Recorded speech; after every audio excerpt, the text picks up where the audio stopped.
Ladies, ladies and gentlemen, good morning. Habari zenu. My name is Gerard Kalidi. It's a privilege and my pleasure to give the opening remarks for this conference.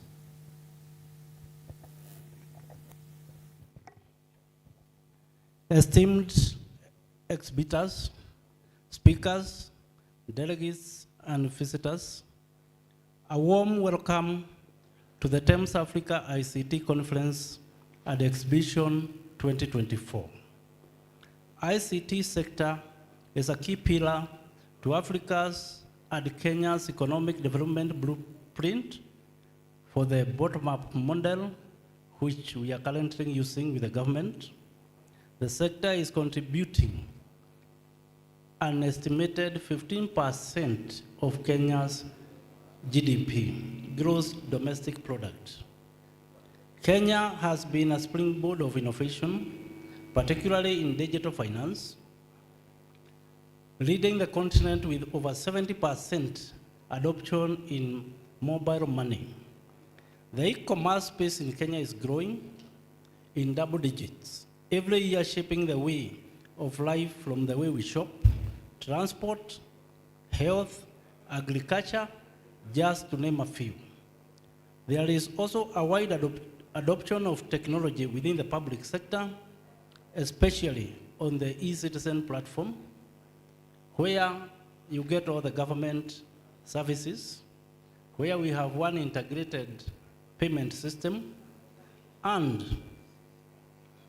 in the agricultural sector, early in the year, we had witnessed the government distributing over 5 million bags of fertilizer across farmers in the country, kabla ile baya ikuje. There was allowed 5 million bags distributed through that system. Lakini hiyo sio ile baya, ndio naongea kwa Kiswahili, tuelewane, sawa sawa. TEMS Africa ICT Conference and Exhibition 2024 edition brings together over 50 exhibitors across the globe, comprising of ICT component manufacturers, distributors, cloud solutions and providers, cyber security experts, artificial intelligence experts, and IoT. We have aligned industry experts that will be engaging us with thought leadership sessions in various thematic areas in the next 2 days of this conference. It is our belief that the esteemed exhibitors, conference delegates, and speakers will derive immense value from this event, which will help their companies to align with the current disruptive technologies we are witnessing today. In short, and in summary, this is what I'm saying. Today, especially in this country, technology, digitalization, automation is the way to go, and that is the future. Not only in this country, but globally. If you follow international trades well, you'll agree with me that international trade, the good side, from the bad side, we have international wars. All those are based on technology. We have seen drones, we have seen pilotless planes. Right now, the warfare is technological driven. Today in America, Tesla is betting big on the next driverless cars. That is what Tesla is planning to launch in the next few months. Cashless systems, medical advancements. We have all heard about cyber knives. I hear they can operate you today without cutting your flesh. All those things are driven by technology. So, technology is something we can never ignore. Today, people are working remotely. Some working for companies globally in the comfort of their homes because of technology and digitalization. Life is becoming better, life is becoming easier. So, everyone who has participated today here, I believe you'll find value of your money. You would have never done a better thing. The Kenyan's population is growing daily. We are adapting technology. The biggest chunk of our population is the young people who are very digital. I believe you'll find enough clients, enough customers, and you'll find a home in this country. So with those few remarks, let me welcome our international exhibitors and say karibu sana Nairobi. We are very hospitable. Nairobi offers so many varieties of life, and I believe you will enjoy. Let us do business and network. And with those few remarks, I now wish to declare TEMS Africa ICT EXPO 2024 officially opened. Thank you very much.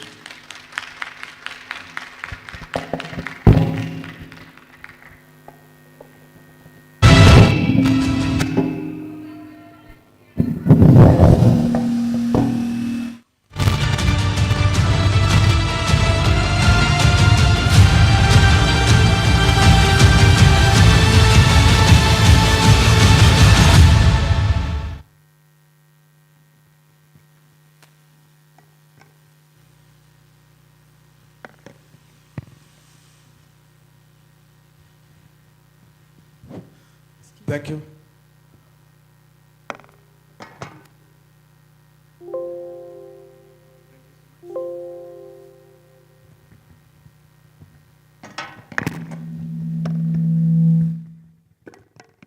Thank you so much, our chief guest, for the wonderful opening. Right now, I would wish us to start our conference, our sessions. We are going to start with the cybersecurity session. I know this is one session which is very important, very exciting, at times controversial, and we have got a number of speakers lined up for this session, starting with Harry. I don't know whether you're in the house. Okay, thank you so much and welcome. Do we have Dominica Wairimo? Thank you so much. Chris Byron. Great. Patrick Moirori from Infovel. Okay, I know he'll catch up with us later. Also, we have the moderator for this session, Mr. Robinson. So to start us off, wish to welcome Mr. Harry to come on stage and give his speech. Let's welcome him with a lot of applause.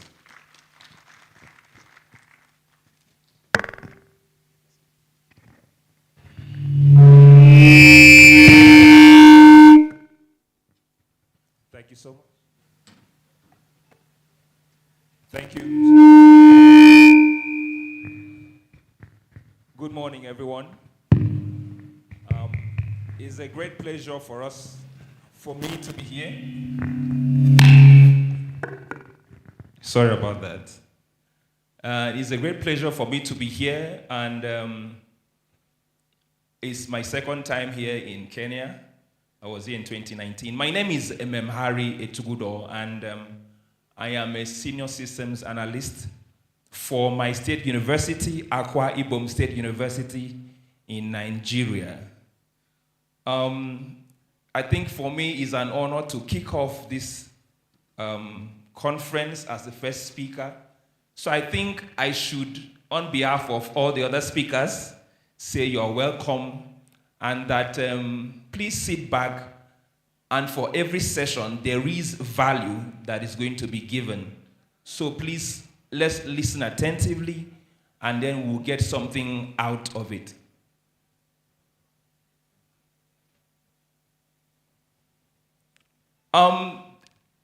For me, this topic is close to my heart, the role of emotional intelligence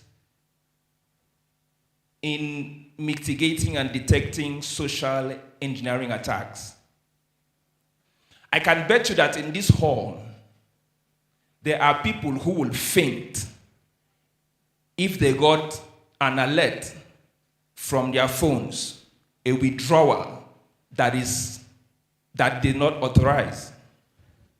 I am certain that someone will have a heart attack that $10,000 left your account. Am I correct?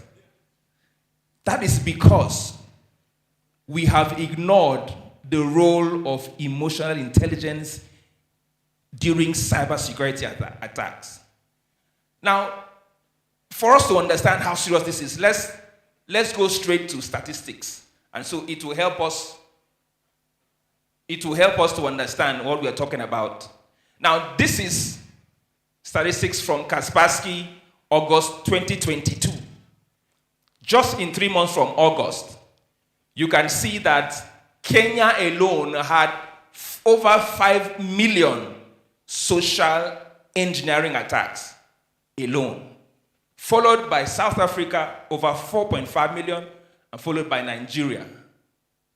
This is 2022. This has increased. Now, this is the landscape across the continents, the Middle East, Turkey, and Africa. You can see that there are 3 of the most attacked African countries are Kenya, Nigeria, South Africa, and Egypt. This shows us that there are a few areas where these attacks come from. One, websites of fake payments. You have fake online banks, and then you have fake online stores. Every one of us, I am sure that every one of us have one time or the other either been a victim or known someone who is a victim. How many people have seen people send you a forwarded WhatsApp message with links, and they tell you, register in this link, government is paying us money. Or register with this link and you win an iPhone. Anything like that. Now, so many of us have fallen victim to just click the link. I had an experience where somebody said, hey, it does not matter, I'm looking for money. But what he has failed to understand is that he's being set up for a social security attack. Now, every person in this room is either a CEO of a company, a security manager, an industry leader, or an individual who is here.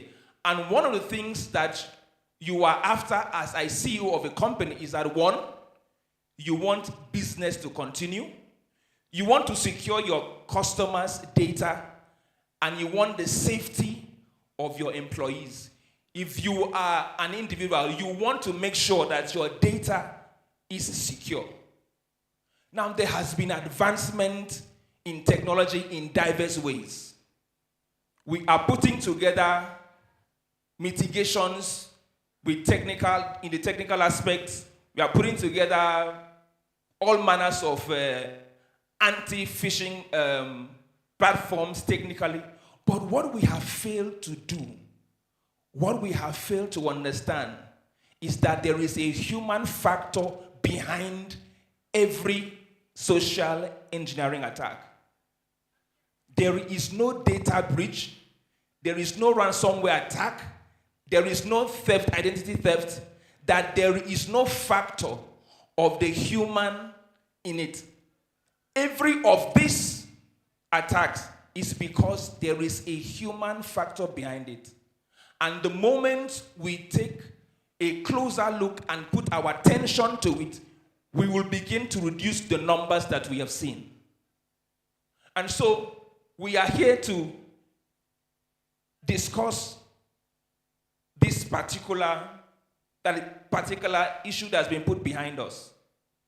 Now, why I tag this the African perspective is because I am trying to narrow it to what I have observed in Africa. Most of the time, we don't take cognizance of how technology is evolving around us. There are a lot of us that carry phones but don't know every function of that phone. There are people here who, with their phones, have not touched at 25% of the functions of their phones.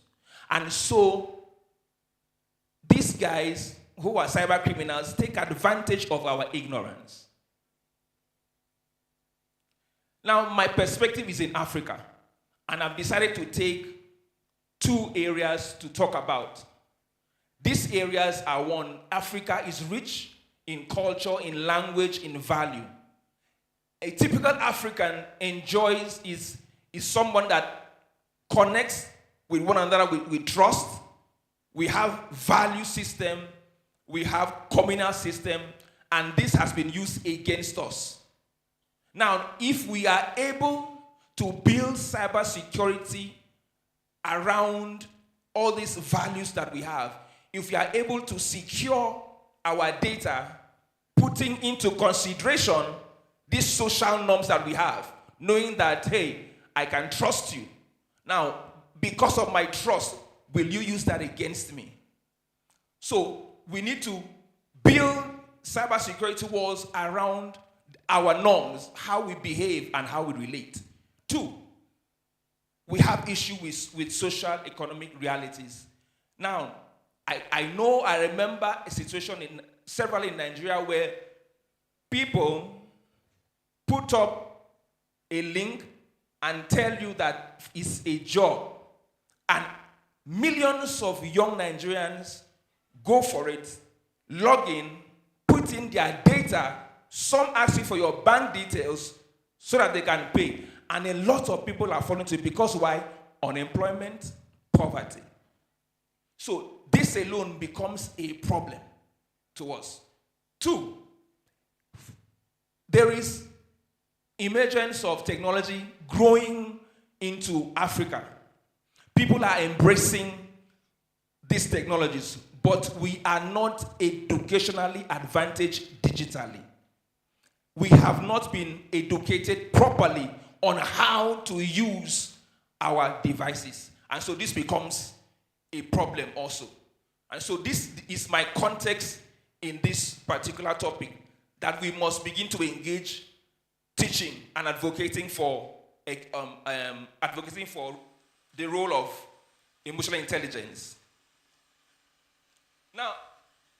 Now, this particular slide is about my father. Now, my father, at the age of 80, 90, is someone that has grown in a community of trust, honesty. He believes in the systems around him. He believes in his bank. He believes in his medical, in his hospital, in his doctor. And so, why I tagged it A Tale of Trust Betrayed is because he called me one day and said frantically, please come home. I don't know what is wrong with my bank account. And I rushed to him, and he showed me debits. Now, he is retired, and we send money to him, and also government pays him pension. According to him, he had a phone call from his bank, according to him. And then he heard the voice of the boy he normally transacts with in the bank, telling him that there is some level of irregularity in his account, that he needs to come to the bank, and this was a Sunday. And so he was frantic and said, okay, what should I do? He said, sir, okay, if you can send us your details, we can correct it. He did not think. All that was in his mind is that he wants to secure his funds. And he sent his PIN, his ATM number. 10 minutes after, he began to see transfers. Over 8 transfers. And then he called me. I had to rush home and found out that everything in that account was wiped out. Why? Because his trust was weaponized against him. He believed in the system, but the system turned around to deal with his trust. Imagine if he had that factor called emotional intelligence, he would have thought first. And I asked him, why did you not call me first? He said he believed that he got the call from his bank. Now, if he had understood the role of emotional intelligence, he would have first asked a question or asked him to call back or call me. And so, these attacks are weaponized against us because we are not aware of emotional intelligence. Now, this is where the core is. Therefore, what is the role? What is emotional intelligence? As I wrote it is the ability to recognize, understand, and manage our emotions. As I said earlier, what would you do if $10,000 left your account? What do you do when you see a cockroach? What do you do when you see a rat? Those are parts of your emotions, and those can be used against you. So there are skill sets that I want us to take home and begin to learn and add value to others, because it will save you, save me, save our parents, our loved ones, and our community against this menace of these social security attacks. So, first one is called self-awareness. The skill of self-awareness, what does it simply mean? It simply means how you respond to your emotions. How do you respond to fear, to trust?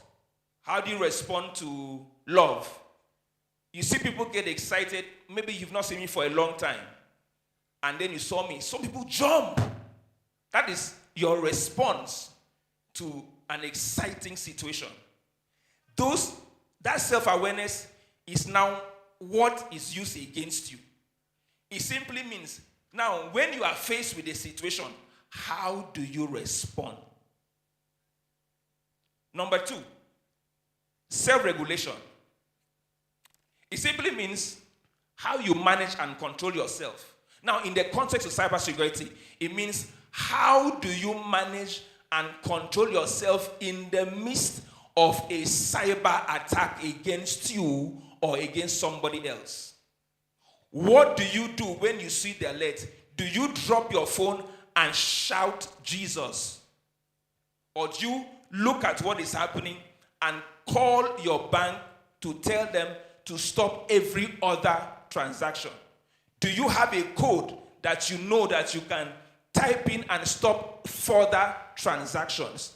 Now, if you even know the code, would you be composed enough to type that text without your hands shaking, or you just being totally disorganized?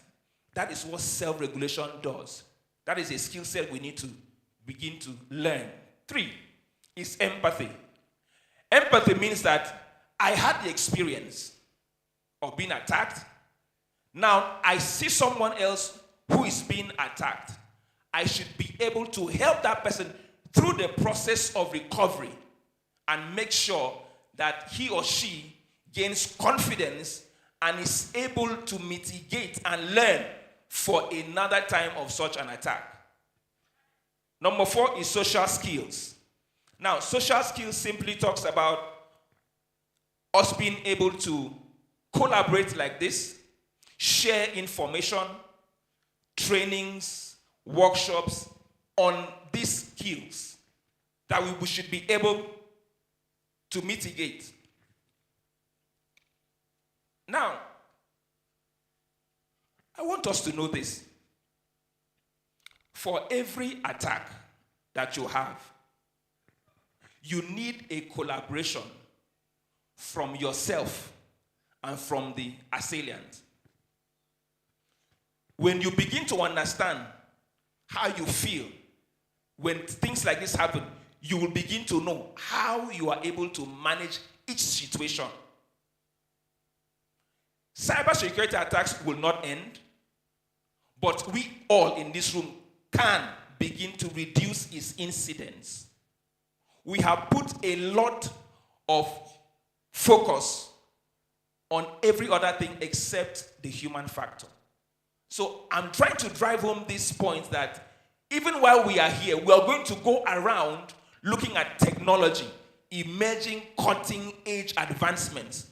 But I want us to also know that we must put the same importance to how the human responds to decision-making when it comes to cyber security attacks. Without that, we are either going to succeed or fail in our jobs as cyber security professionals. And then after we have learned all of those skills, we are now empowered through awareness. What does it simply mean?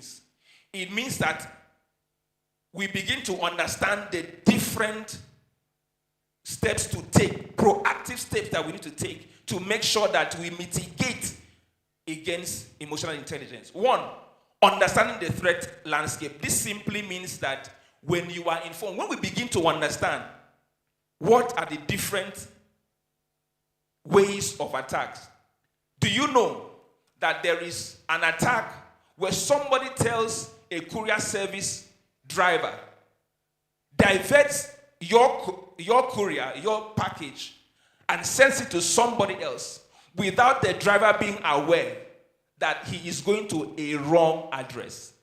Yes, it is a social security attack. So once you understand the landscape, meaning I know that if I see a text in my email asking me for my details, my bank details, I should be a bit weary. If somebody calls you and begins to be a bit too in a hurry to ask for your details or to ask for you to return a code, you should first of all push back and say, no, why are you in a hurry? So these are the things, that is the understanding that landscape.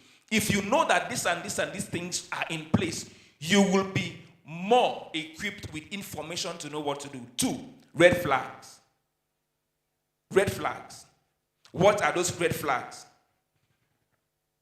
You get an email, and you get a second email immediately telling you if you had responded to the first email. That is too soon. You get a call, and that person tells you, I am so and so person from so and so company, and I need so and so thing from you. And you know that you have no business with that company. You have never done business, and you know that there has never been such transactions. And he calls your name and gives you 1 or 2 information. You should know that it's a red flag. And so you should step back and maybe look around and ask questions. 3, promoting security hygiene. Now, this has to do with our devices.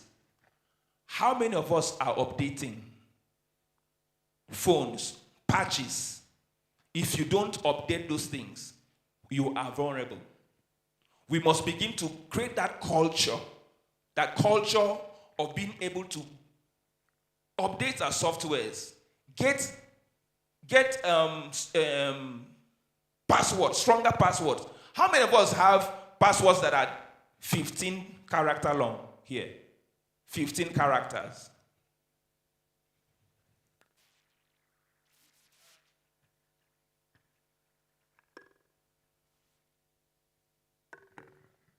And we are all IT professionals. Okay, now so you have 15 characters, right? How many of them are symbols? 2 symbols in 15. 3 symbols. Now, how many of us have our phone numbers as passwords?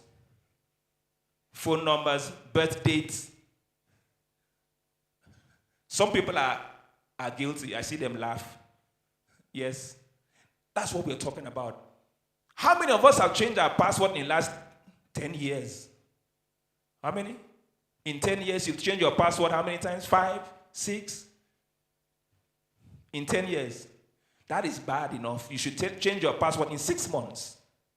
That is the minimum time you should change your password, 6 months. So, these are the things that we are trying to do when it comes to promoting security hygiene. You must do it. You must tell your brother or your friend or your employees or the employee, you must do it. Because you see, it takes just one vulnerability and you are attacked. My Facebook was attacked with all the securities that I have put in it. Yes. But I got to know about it because my phones, my texts were going crazy with text messages, emails for me to go look what is wrong. But yet, I was still hacked for at least an hour. That is how bad it is. Now, let me surprise you. You see all of us with these phones? Every one of us in this room, there is something on your phone sitting and waiting for the right time to hack you. Why it has not hacked is because you don't have the right information or data for now. The day you will have the right information or data, you will be hacked. So I'd like us to go back to our phones and begin to do the right thing. And then, fostering a culture of vigilance. Now, I'm talking now, you should begin to be vigilant. Now, in a corporate environment, in our offices, vigilance means if you notice something that is irregular on your company's network, on your system, please report it. Because when you report it, it will help IT to make sure that they go around and mitigate at the spot so that it doesn't spread. So you who have heard me today should go back and put into practice and then begin to be vigilant. And then finally, like we are now engaging stakeholders. Please, after this event, I want us to take every session important and we talk about it. We can stamp out or reduce these attacks. Did you see those numbers that I showed? Kenya alone was over 5 million. That was in 2022. What about today? If we have the same culture that we have today. So I like to end this way. Please permit me to do this. For some reason, I did not know that I would be the first speaker, but I think it was just providence. This is the action I want us to take. And I would like, permit me to read this that I wrote and was passionate about it. I'd like us to embrace the power of emotional intelligence as a potent tool in your arsenal. It is not just a buzzword, but a dynamic force that enables us to decipher the subtle cues of human behavior.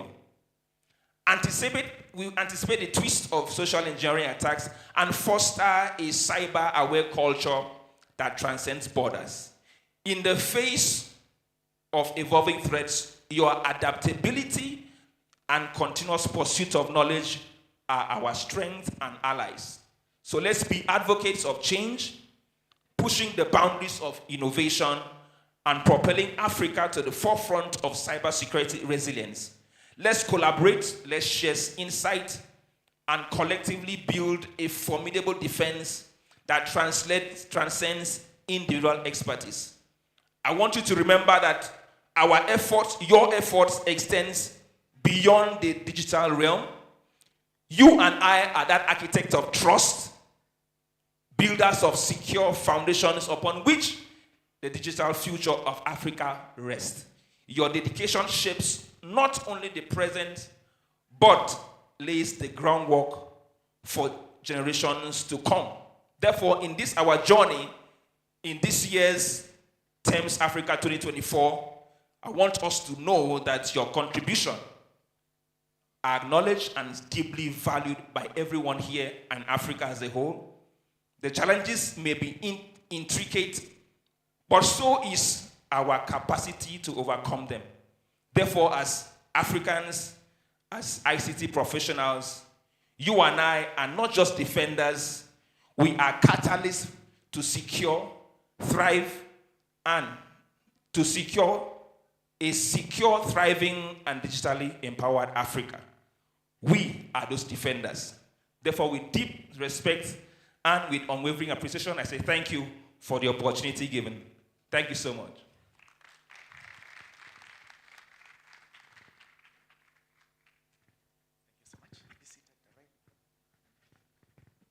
Let's appreciate him again for the wonderful presentation. Next on stage, I would like to invite Dominica. Kindly only take 10 minutes because of the interest of time.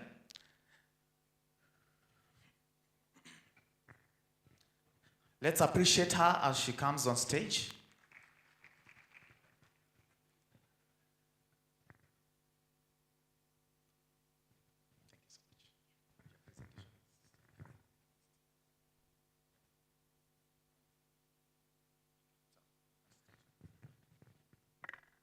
Good morning. How are you feeling? Are you feeling excited about this meeting? My name is Dominica Wairimu. I'm a SOC analyst at Yale Bridges. Yale Bridges is located in Thika. This is where we have our headquarters. We are a cyber security firm. I'm very excited to be in this session. I'm waiting for my presentation. So today on my presentation, I'll just talk about SOC because that is what I do all day. How many know about SOC? What does SOC stand for? Someone? Someone, what is SOC? I've seen some hands up. Okay. SOC is Security Operations Center, and I'm very grateful for our first presenter. He has taken us through a lot that I won't cover in this session. We've seen that Kenya and Nigeria are the highest attacked countries in this continent. So I'll talk about what we do or what SOC does to protect organization. As I said, SOC is Security Operations Center. Let me see. Yeah, it's that way. Okay. So SOC is a central unit whereby, yes. Okay. So SOC is a central unit in an organization whereby people are able to view all the activities or the operations happening in an organization. In this center, people, processes, and technologies are applied. I'll start with technologies. These are technologies that are used, considering that we have an increase in attacks in different organizations. TEMS solution, these are solutions that collect events from servers, from desktops, laptops, there's IPS and IDS, this intrusion detection system and prevention system. We have EDRs. Do we have antivirus in our machines? Do we have antivirus? Okay. Some people disable antivirus mainly because they're trying to access something and they're being blocked. Sometimes it can be annoying, but it's for security purpose to make sure that you're not accessing any malicious website that can end up compromising the whole organization. Then we have threat intelligence platforms and feeds. Finally, down here we have a network vulnerability scanner. We'll continue and discuss into depth on this. Okay. These are security operations. As I said, security operations monitor logs that are coming from the company's mobile phone, logs that are coming from servers, from endpoint devices. That is the 24/7 monitoring. During monitoring, we try to identify something known as IOCs, indicators of compromise. Let's say, for example, you're trying to RDP, remote desktop login to a server, and you are non-admin. That is a security concern to SOC analyst. Hence, we'll do log correlation, whereby we'll start investigating. We'll have your source IP address, so we'll go and search, geolocate that source IP address and check where you're trying to log in from, what you're trying to access, if you're on the company's Active Directory list. Then we do incident response. This is where we communicate with the client on our findings. Well, SOC can be inbuilt and it can also be outsourced. Then there's threat intelligence. What is threat intelligence? What is threat intelligence? Our first speaker was talking about phishing attacks on you receiving some email links. Threat intelligence, this is having detailed information. For example, let's say TEMS has a 0-day vulnerability. This information is usually available on open source platform. That is the threat intelligence. We have vulnerability management. Having deployed a SIEM solution in an organization, you can also deploy vulnerability scanning software, whereby these software scan the whole environment. They scan servers, endpoint devices. They scan them for vulnerabilities, and therefore it's the duty of the IT department to patch or to put the recommended actions. Any question? Am I moving too fast? Yeah? Okay. Now, this threat intelligence, I already said that this is having informed information on tactics that attackers are using to maybe attack a certain software. Let's say it's a firewall. Yeah, and with this information, the IT departments are at lead, or they are able to act before they are compromised.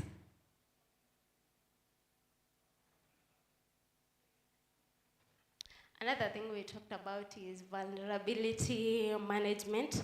Here is where you scan the environment, you have the vulnerabilities and softwares, and so you have to classify them. Let's say, for example, firewall has a critical vulnerability of, let's say, maybe 10. That means that it has the highest vulnerability, going down 10 to 1. So you're able to structure. I'll start by patching the ones with, let's say, 10. Then I'll move down.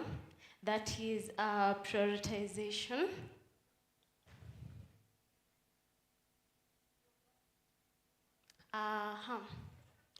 Vulnerability scanning, where we get the vulnerability results. Number 3 from network vulnerability scanners. Number 2 from case management and tickets. Once we monitor our client's environment and identify an indicator of compromise, we go ahead and inform the IT department.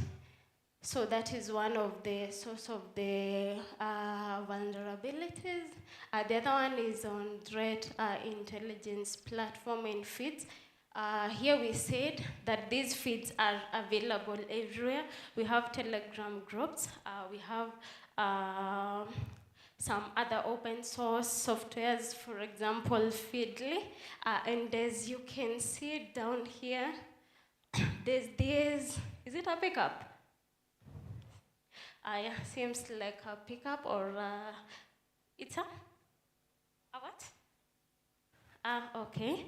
It has huge luggages, hence it's the duty of the IT people to arrange, to sort that information out, because there's lots of false positives, hence it's their duty to sort the information out and know what they should start with, or yeah, such.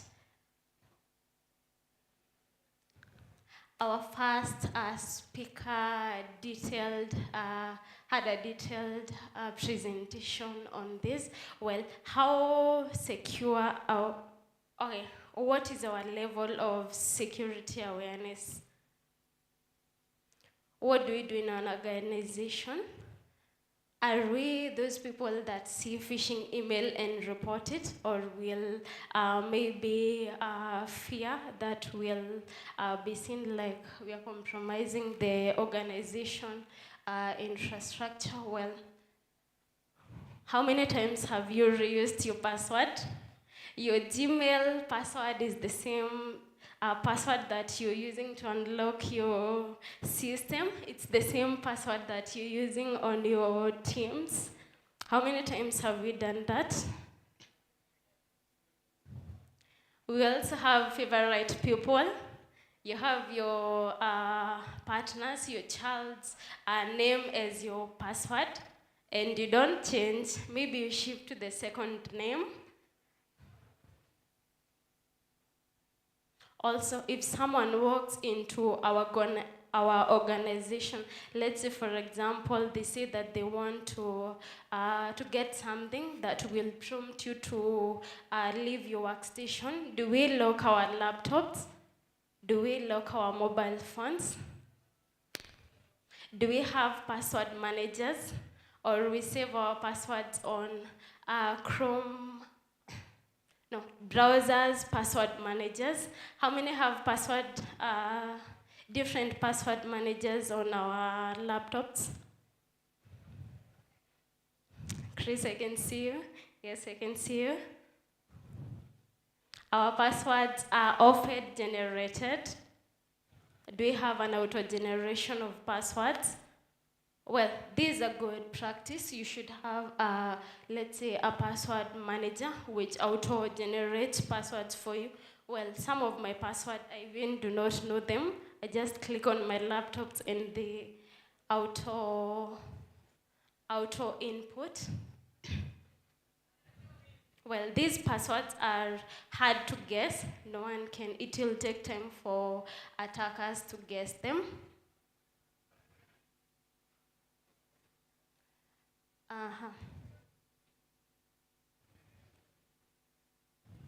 Well, at the end, the human factor, even after getting training, even after attending seminars and such, we'll get, is it due to curiosity? We'll go and click on that link. We'll still go ahead and install our antivirus, because it's hindering us from accessing some websites. Well, we should be aware of our security and ensure that we are cyber secure. That's my presentation. Any question? Anyone with a question? Thank you. Thank you so much for the wonderful presentation. All the presenters shall be back here on stage later on so that you can ask them questions. So kindly continue writing down your questions. They'll come back here and you'll ask the questions that you have. So far, can you ask your neighbor if they feel they are safe? How many have confirmed their account balance? Do you still want me to share the Wi-Fi password? Do you still want it? So next on stage is Chris Byron. Let's appreciate him as he comes on stage. He'll be presenting on decoding the digital deceivers. Thank you so much. Karibu sana. Hi. Wow. I guess all has been said. I'll just be repeating or trying to emphasize on what has been said, right?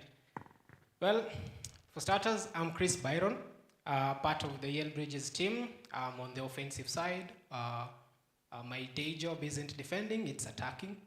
So I'll be taking you through how we start most of what you say, our engagement. So that's where it's really not okay for me to call ourselves deceivers, but not just us who are like legally paid to assess security of devices, organizations, etc. do attack. Even malicious actors out there, somebody who just wants your device for crypto mining. He doesn't even need it for anything else. He just wants to run softwares in it to gain money. Okay, so the deceivers are just, let's say, fraudsters. That's where I'm going with. People call you to ask you for your bank details. They call you to ask you for your, how should I put it? They call you to ask you for your email, password, etc. For example, how many of you here have Twitter accounts? Awesome. How many have Gmail accounts? What's your Gmail account? Yeah. Well, it can be that simple, or it can be something like you walk in today, I was seated somewhere, just approach you and say, so I think there's an application people are signing up to. I approach you with the same interface and say, hey, we have this application here. We are trying to connect speakers with attendees, right? Do you mind signing up? And you go ahead and sign up, keying in your password. Now, for me, I believe the password you've keyed in, you've reused it somewhere, right? So I will try and do it elsewhere. It can be that easy. Or it can be a little bit more. For today, that's what I want to go through, how exactly we go about getting such information without you telling us. How do I get your email number? Your email account. You didn't tell me. How do I get your phone number, right? That's where we introduce what we call open source intelligence. So we're going to understand what open source intelligence is, its implications, and some ways of how you can either mitigate it or prevent yourself from having your details out there, open source as ever. And I'm going to show you some few case studies of how open source intelligence was used in attacks. Okay?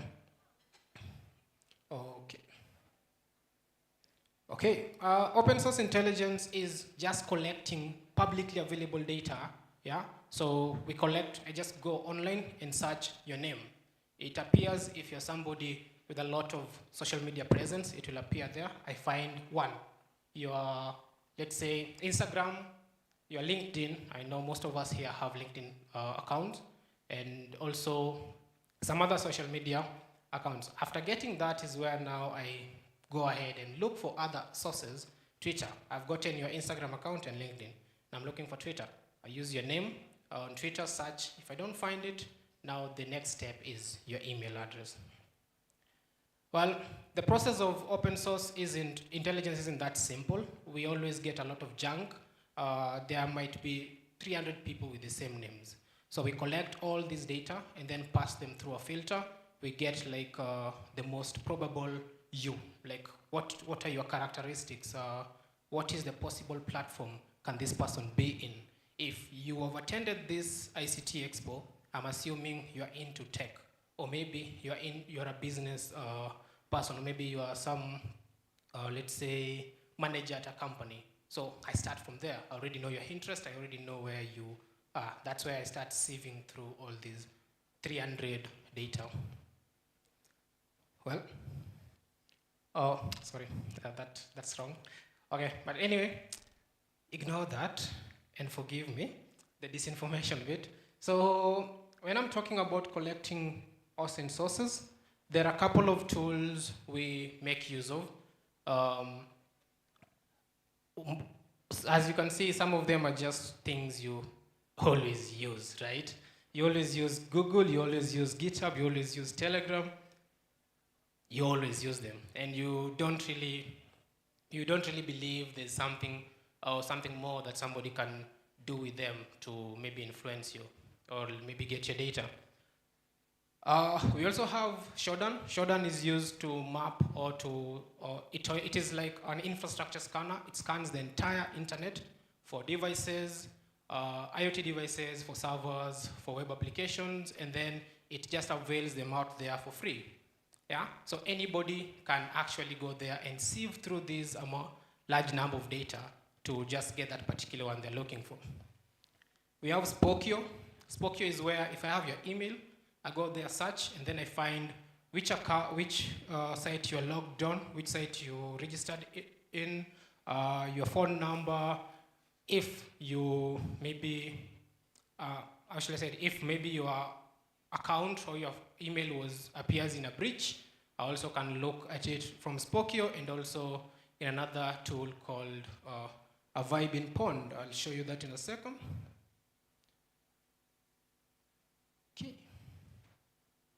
Okay, now this is an example of Shodan. I blurred out the image a bit. So as you see here, I just did a simple search for webcams, and I was able to access a webcam and able to view somebody in a lift, right? So I can actually refine this search to where I think you are. If there's any digital camera around here and they're actually open to the internet, I can refine this search and say, okay, look for IP addresses of cameras around this area, around Sarit. And then I go there and look for any which is open, and I can actually use it to view or to like see anything that's going on, anything that's been recorded there. Google, same. I can use Google. There's a simple search. I just search for view index SHTML that just exposes cameras that are exposed out there, and I can be able to also, let's say, spy on anybody who has left their cameras out there for anyone else to see. Spokio, you see here, I searched my email. That one you can get for free, which is my, I'll call it a sock puppet that got exposed. Yeah, so I searched there, and you see I am in 2+ social networks. This is this site here. If you want more data, you have to pay for it. But there are other platforms like Telegram that you don't have to pay at all to get such information. Yeah. Now, why do you care? Why care about everything I'm saying, right? Do you guys care if somebody's watching you through your webcam at home? Do you care if somebody has access to your ID number, your PIN certificate, if I have your contract, if I have your medical records? Do you care about that? Do you? It's not important, right? Yeah. Anyway, before I go into, I want you to do something small for me. Just tell me which one here is fake. Which one among these two is the fake image? Yeah? This one. No, this one, right? This one. Now, shock. None of them is real. All of them are fake. Yeah, all of these are generated by deepfake softwares. If you've seen, this is a video that's trending. It's a video of Obama saying things he doesn't usually say, right? If I send it to somebody who's not aware, they will actually believe this, right? If I had included maybe, let's go to the next one. I don't know if this can play. Can I play this?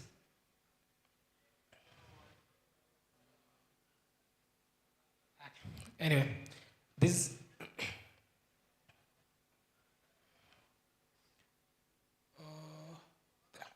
How many people recognize this guy? Yeah, who is he? Yeah, the president of the Ukraine. Sorry, why is it playing?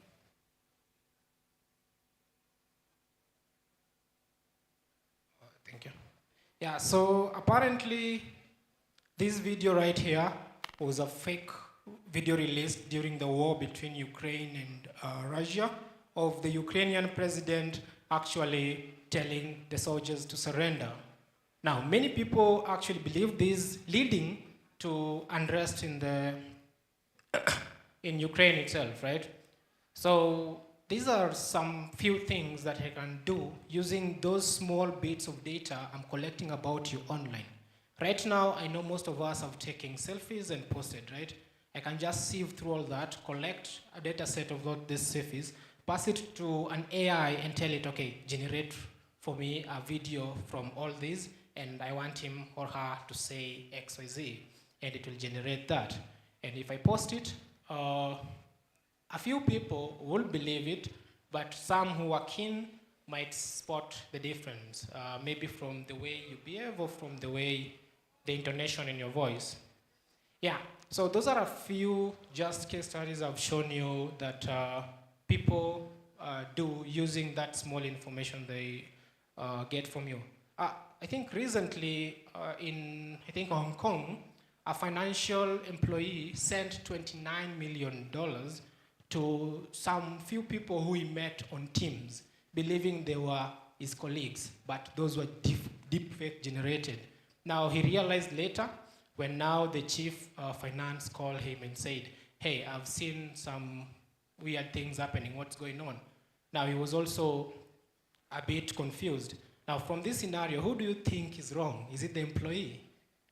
He got on a Teams meeting, met everybody he knew, and then they told him like, okay, to finalize this project, we need $29 million, kindly send it ASAP, and he sends. Now, is he in the wrong or who's in the wrong here? Yeah? Exactly, he's in the wrong. Why, right? Every single thing you do, for me I always say, everything must always be in a form that can be traced back. Video or images are things that can easily be interfered with.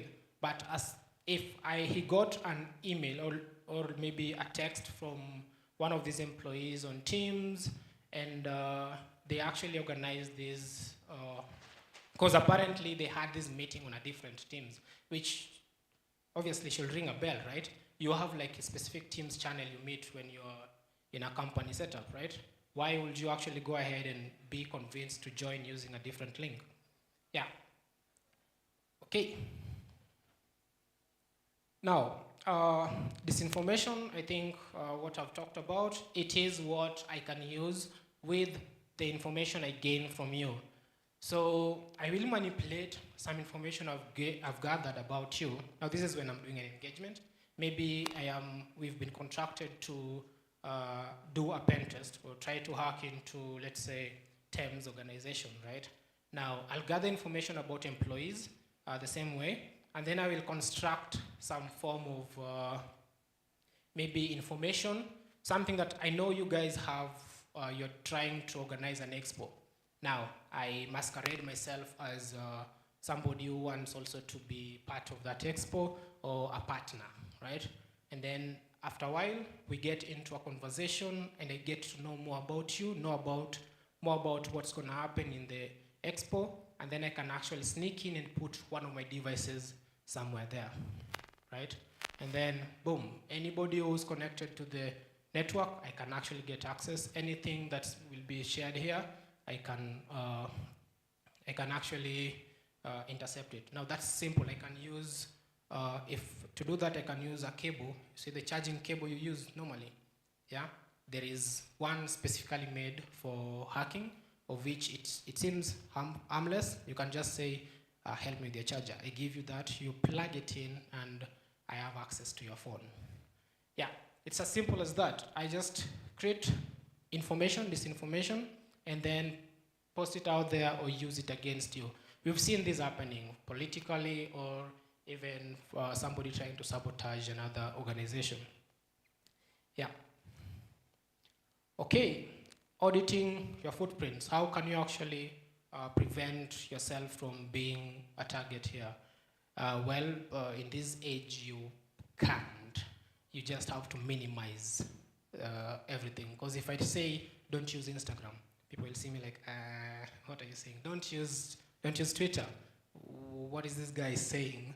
Don't use Facebook. Well, not everybody can stay free from social media. It is a way to bolster your business, a way for marketing, a way to connect with friends. But what do you post? What do you share out there, right? Minimize whatever you post out there. Now, a few things you can do. Always search your name when you feel like you've been compromised.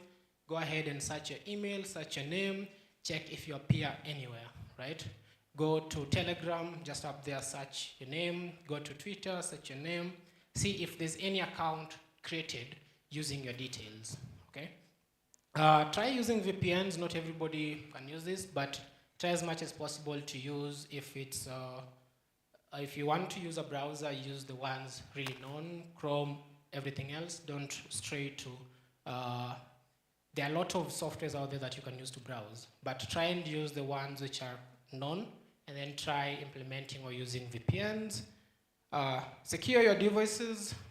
The first speaker said, put pins. Well, yes, it's subjective, but put pins everywhere on the application or on your phone. Put strong passwords. I'm saying subjective because he said 15 characters long. I was like, God damn.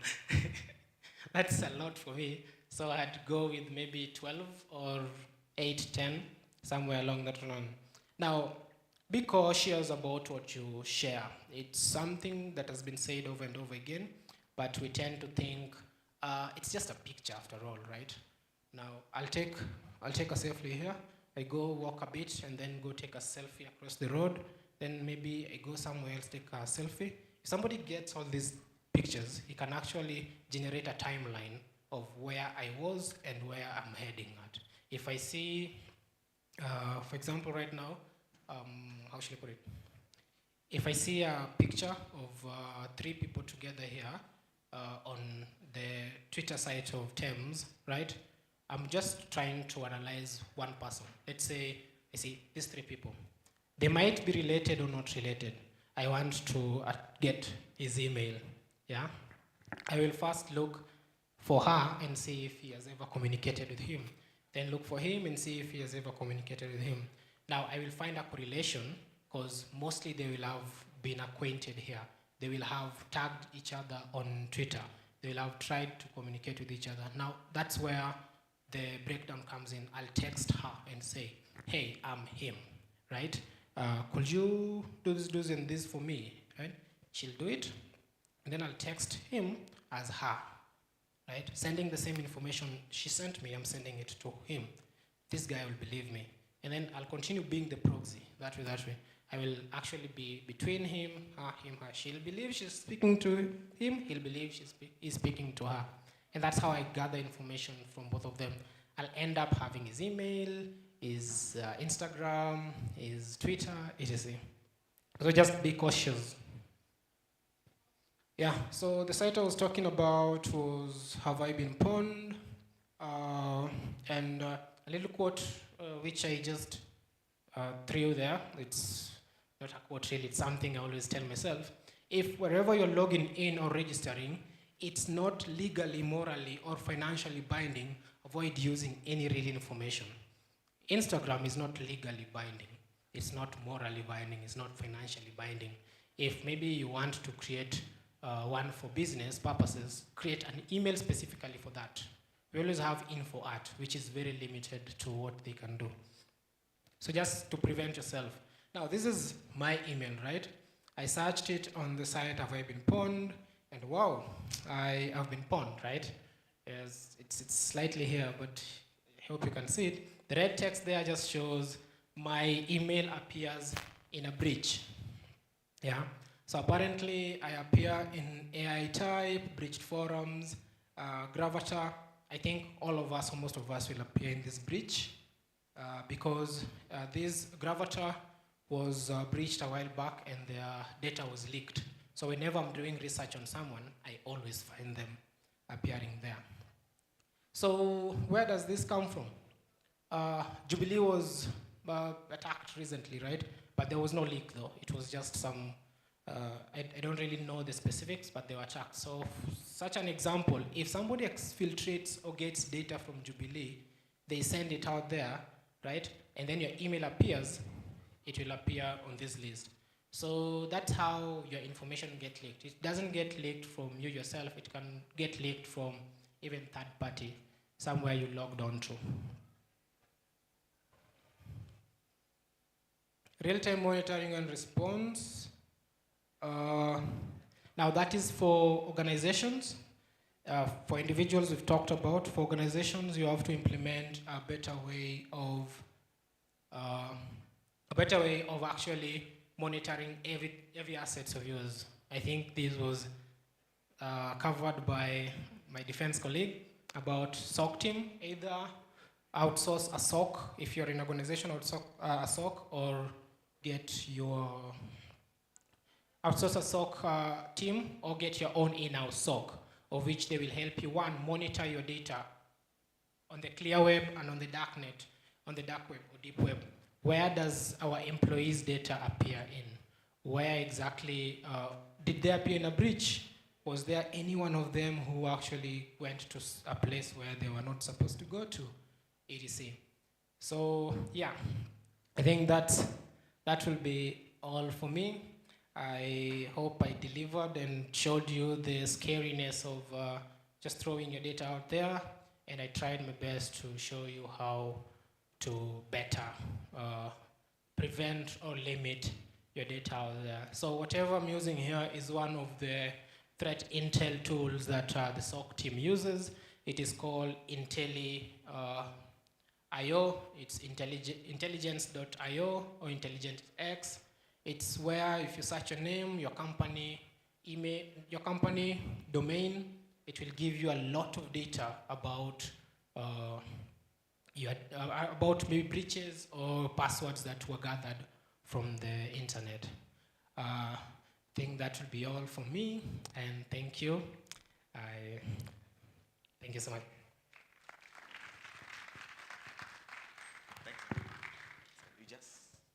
Thank you so much. That was quite deep. Was it interesting? Thank you so much. You can have a seat. Let me welcome other presenters, Dominica, so that you can ask your questions. And then let me also introduce Robinson, who will be the moderator for this.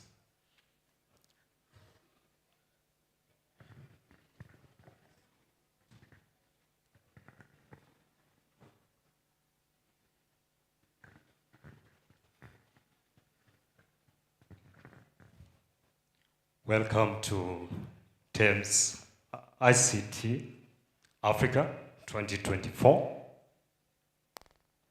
A very interesting topic of cybersecurity. My name is Robinson Muiru, founder, Computer Engineering Forum, co-director of Code Vista. By profession, software engineer, and also AI and innovation researcher under NASA Tournament Trap. And currently I'm working as an innovation researcher. They have touched on key points because my area has been cryptography when I studied computer engineering. And Chris mentioned about the passwords, how passwords can be easily gathered. And it reminded me of something, we had something called, we were studying about Enigma machine that was used by Germans. Who is aware of an Enigma machine? How they used to communicate? By encrypting information. And they would decipher the information using specific characters. So for instance, if this was your password, let's say for example, this is Prescott. You use letter E, you replace it with number 3. If it's a O, you replace it with a number 0. right? So that's where I want us to start, about security of passwords. And I want to welcome you to this panel. I'm very much excited to be in this and also to be back at TEMS ICT Africa Expo 2024. And your expertise and insights are valuable because we have a surge in technology, we have a surge and mushrooming of AI startups, we have cybersecurity concerns and committees by the African governments so that we may be able to mitigate these attacks. And the audience also is interested to learn and also to upskill themselves and also in their organizations how they can be able to mitigate the attacks. Because, for instance, in United States, there are over 2,200 attacks every day. That's a single day. And in Kenya, I remember that the previous was the one in quotes from Sudan, which was a mess to the e-citizen portal. So that was one incident. And you are maybe not aware, maybe others that do happen internally to companies and also to other companies, also in other African countries. So I will start with Chris. He mentioned about deepfake. Yeah. And from an area where I come from as an AI researcher, and we see a surge where we do have digital identity frauds, right? And recently we had biometric capture, which raised concern, especially in Africa, that is from companies such as WorldCoin, collecting biometric information.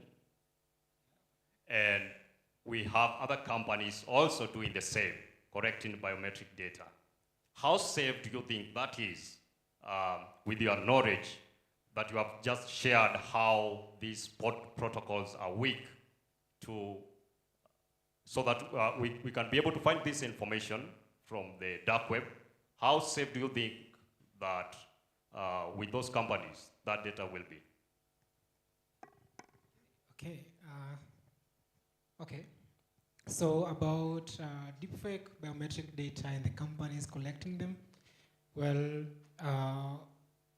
any company collecting any data from you, you're not safe. That's it.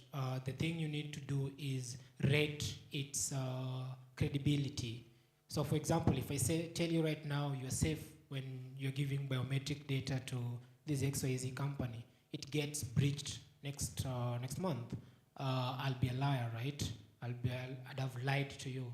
So as I mentioned, if it's not legally, financially, or morally binding, avoid giving too much information about yourself. Example, he talked about companies that have been collecting biometric data all over the place. People rushing out there because there's an incentive being given to you. Now ask yourself, why are they actually giving me carrots? Yeah, so that I can just give them just my data. I give them my data, they give me these coins, which are virtually linked to an amount in real world, right? I'd say that is fish enough for me to say, no, let me wait for it to maybe prove its credibility before I actually go ahead and maybe give them any form of my data. Until it becomes financially binding to me, I won't trust them.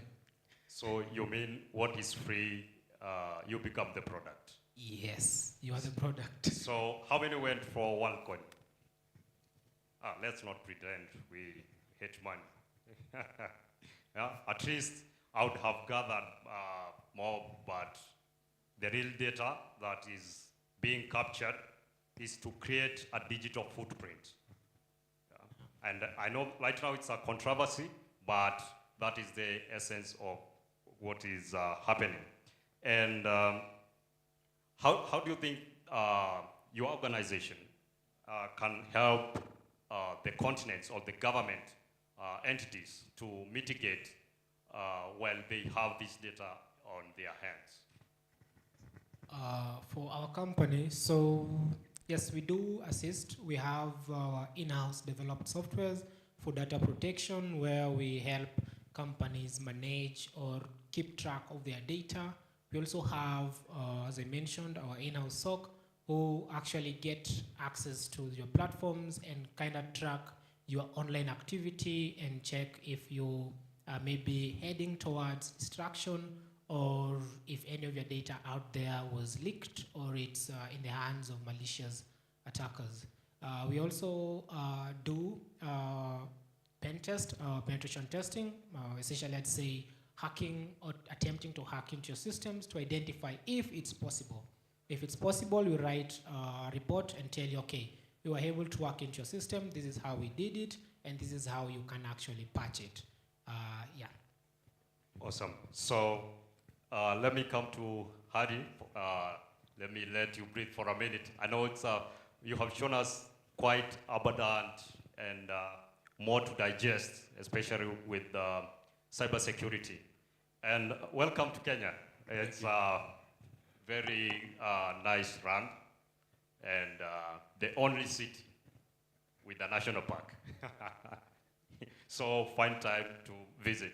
So with Africa, we have Nigeria, we have Kenya, and we have South Africa being the main targets.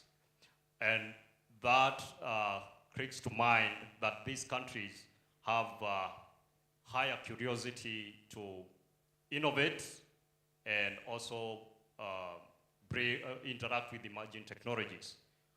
What do you think can be put to structures by the government and also in regulations? I know that is a very complex sectors because of geographical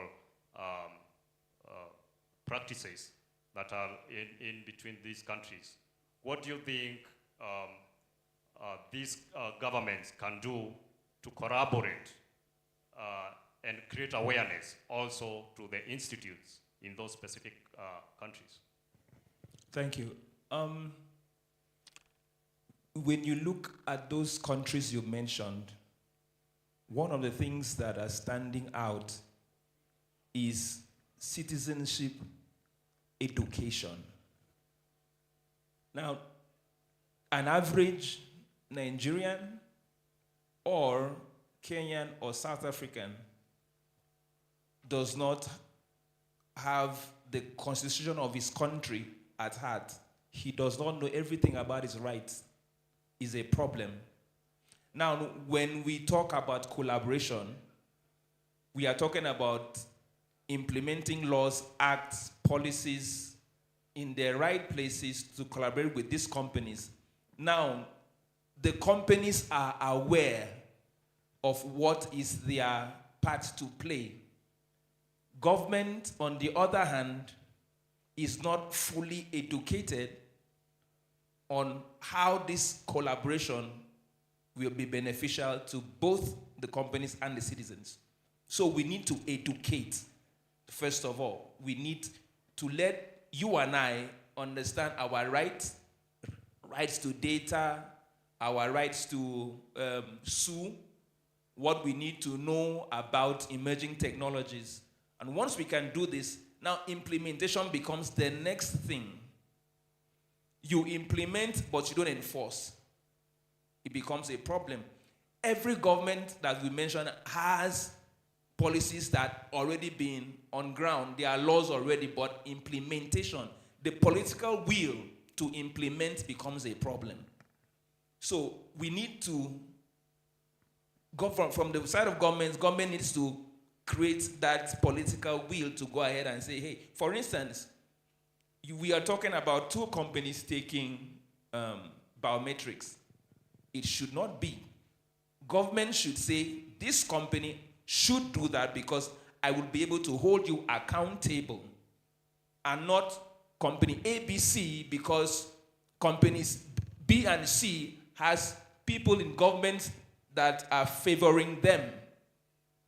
So those are the issues. So if we are able to implement and enforce, we'll find out that collaboration becomes easy and these technologies become safe to all of us. So what initiatives can be implemented also to promote digital literacy? First of all, it's education. You know, we are, as I said, we are the product, we are customers, we are where people make money from. So I think government and the private sector should give us more attention. Tell us, educate us, show us what is needed if I'm using product A. Government should tell me that if I use product A, I have so and so rights over it or not. And once every one of us are aware, it makes it easy for us. But with the grassroots areas, also with digital literacy, also it's scoring. We have that gap also from now as an end user. I'm an end user of social media platform like X, Telegram, WhatsApp, and we have AI integrated systems that can be able also to manipulate my data as an end user. And that gap of digital literacy, of not having the killer switch of those features, how is the government going to help the end user to combat those scenarios? Okay, let's take TEMS Africa from Nairobi to Mombasa, down to the villages, and that is the only way we can do it. Everybody cannot bring themselves to Nairobi for this conference. And so a few of us have this knowledge.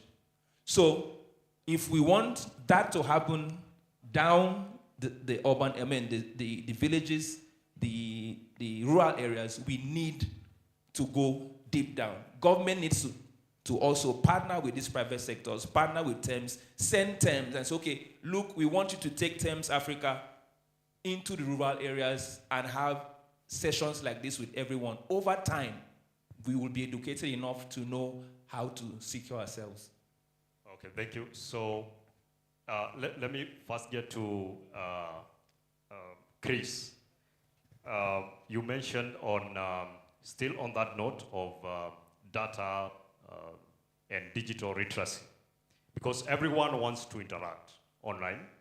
Everyone wants that online presence. We are giving out data. And these companies, like X, when you need to do verification for the badge, or whether LinkedIn or Facebook, they require you to have a passport or an ID before you do the purchase. That is sensitive information. And with those sensitive information, you mentioned and said you are not supposed to give out real information. So how about that? These end users, how can they be able to interact with fake or critical information of the person? Okay, for verified users on each platform, I'd tag them as legally binding, because the reason why they require your passport and details for you to be verified is because if maybe somebody with a verified account says XYZ on maybe let's say X, right? Most people will tend to believe them. Let's say there's an account, Elon Musk. There's no verification. Will you believe that's really Elon Musk?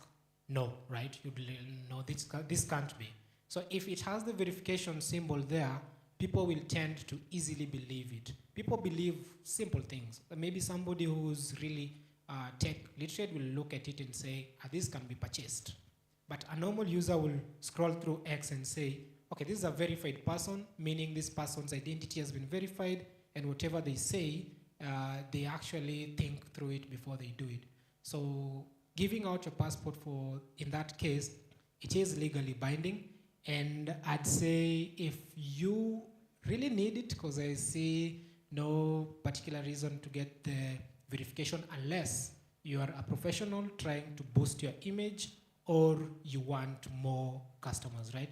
But for a normal user like me, let's say I just want to use Twitter, now signing up for that blue or the verification itself, because most people just do it for the blue symbol, not really what.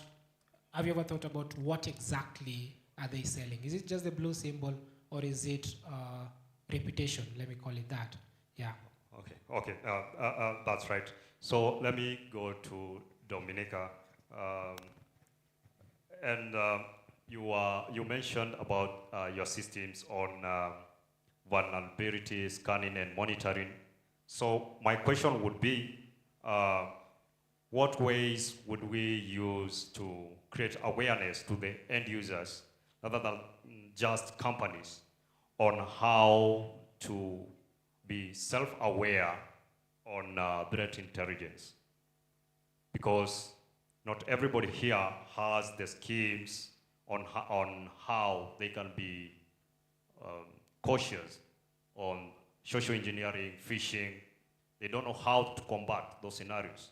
How can you reinforce that knowledge to these end users? Okay. As we were going through this talk, my mind got stuck somewhere, and that is on financial sector, and also, let's say, the medicine field. Organization have meetings, let's say the annual general meeting, let's say the banking sector, and mostly what they discuss on those meetings is our shares got a profit of this, we started investing in this. I would say it's the duty of different organizations and also different vendors to make sure that their users, their customers are security aware. Let's say, for example, I have a bank account and it gets compromised and I lose my money. Yes, I'll get the loss, but also the company will have a bad name.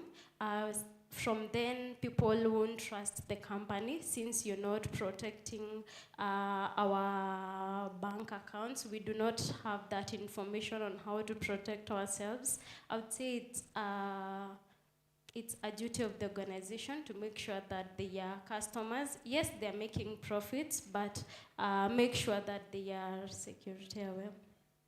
Right. So with self-awareness, mine, before we go to Q&A, we'll take two questions. Mine is to ensure or to encourage, from what Dominica has said, that these companies that are storing your data, it's their duty to protect. But also, it comes to mind, not every system is secure. Systems are vulnerable. And with that, we have many protocols, encryptions, therefore. But as an individual, you have a sole duty to ensure that you are aware of the phishing method, social engineering schemes from attackers, so that you don't just give in your sensitive information. Thank you to my panel for elaborating on those areas, and also how Africa majorly can be able to benefit in that area. So I'll just take two questions from the audience, if there is. Two questions.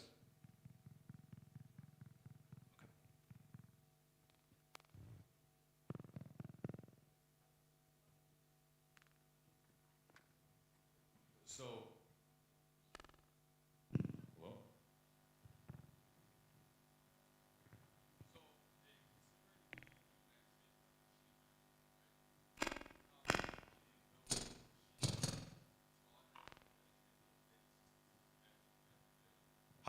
Have the mic, please. Hello? Okay. So, considering the new landscape with machine learning and artificial intelligence, half of these hacking attempts that you're speaking of can be automated.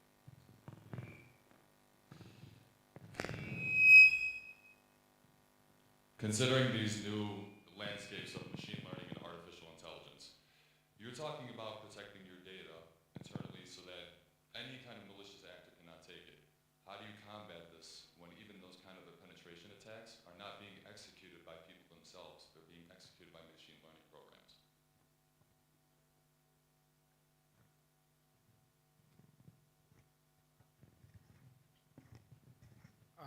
Sorry, just a few. If I got you correct, you're asking about how to actually protect yourself if AI and machine learning are the ones executing the attack.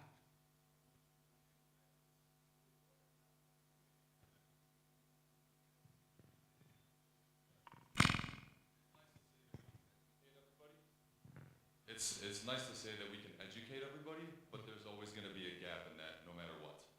So how would companies help secure the public against attacks like that when you're no longer relying on human innovation or human intelligence to actually penetrate your data? Now it's the artificial intelligence that's actually doing it. How would you as security companies protect the actual people themselves then? Because we can't rely on the people themselves to protect them, but you know, even to your point, your father fell into some trap like that. My mother fell into a trap thinking that Microsoft was going to help her out accessing her computer. So how can we protect it? How can we as companies protect those kind of individuals that have no type of technical etiquette?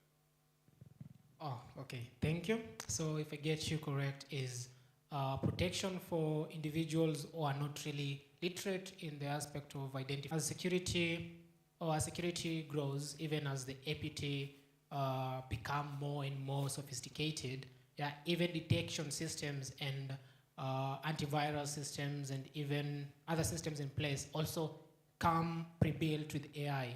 So AI fighting AI is a very unique idea. If an attack is generated or targeted at you, right? Mostly right now, people kind of use AI for that, to craft emails, like phishing emails. They use it to, and then send it to you. So we also generate or create applications or softwares that kind of detect AI-generated text that is for language models like GPT, or we use it to detect code from our code base during the software development lifecycle to check if there's any AI-generated code base that can affect our organizations. So for a normal user who doesn't really know much about AI and security, the best possible way is to actually give them simply developed weapons that can assist them. Maybe an application they install on their phone that can actually, something like EDRs, how should I say, Defender, right? Windows Defender. If that such a system is there, which they just told click here, so that you can protect yourself. And then before even they receive this attack, this software actually analyzes and tells them, okay, you are susceptible to attack. So I think that's a way to do it. The easier way or the most efficient way would be for awareness, right? Teach them how to identify these.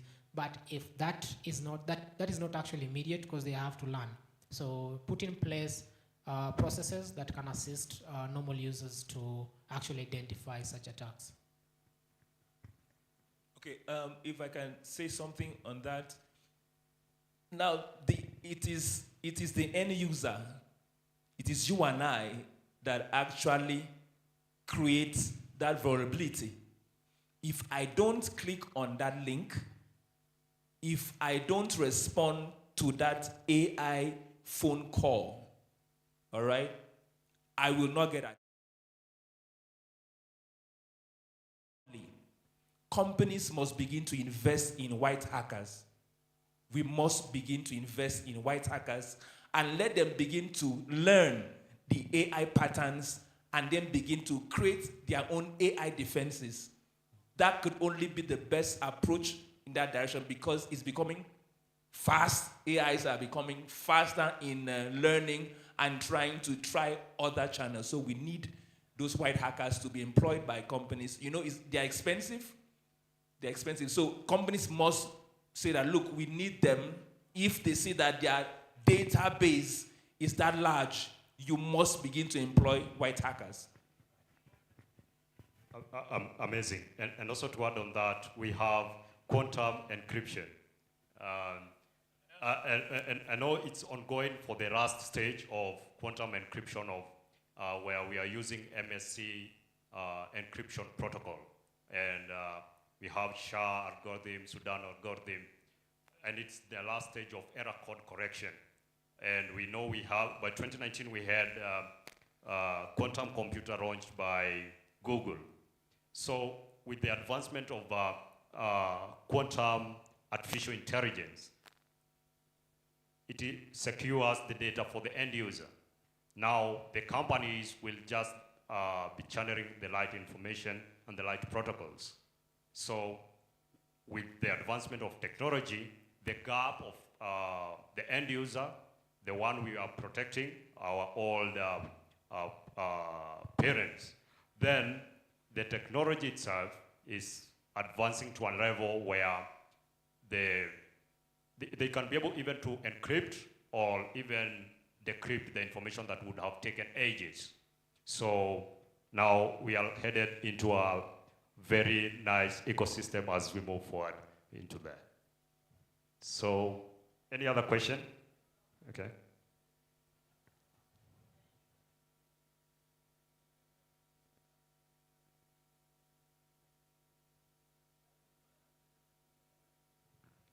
Hi everyone, my name is Clayton. I just wanted to bank on whatever question he was asking.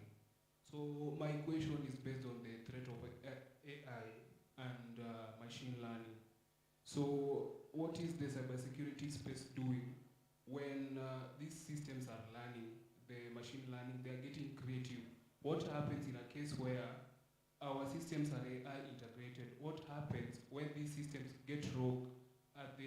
Is the tech space ready to speak about these threats, and what contingency measures are in place to counter these threats? Thank you. Dominica, can you go first? Maybe I can start us off.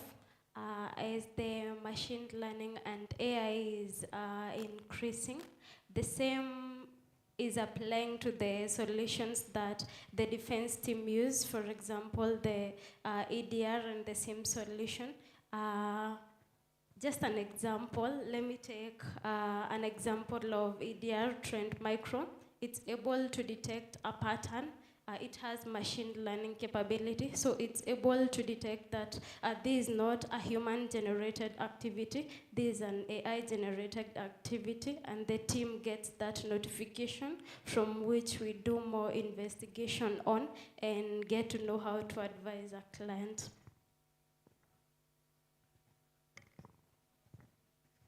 Okay, well, AI is a tool, right? So being a tool, it doesn't just apply to attackers. Even defenders or white hat or the cybersecurity space, they're using the same AI to try and develop measures that can actually prevent these unforeseen circumstances of them going rogue, right? Let's say, whatever you're bringing up is the same thing that came up before the .com explosion, right?